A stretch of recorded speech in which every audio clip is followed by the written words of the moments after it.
butcher, tanggalin natin yung shoulder chops nitong 4/4 na tupa. Parang sa sa may baboy yung ribs niya. Yan pakita ko sa inyo. Yan.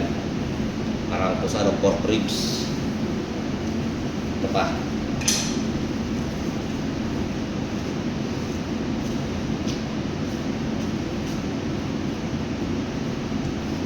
Ito may joint ito kaya mabilis na lang siya tanggalin. Yan. Kakamayin ito para makita. Yan. Tapos kunting guhit-guhit lang. Kusa na lang siyang kakalas. Yan. Ito naman tawag namin dito sa parts na to, half neck, tsaka yung shoulder chops niya. Ito pang isa.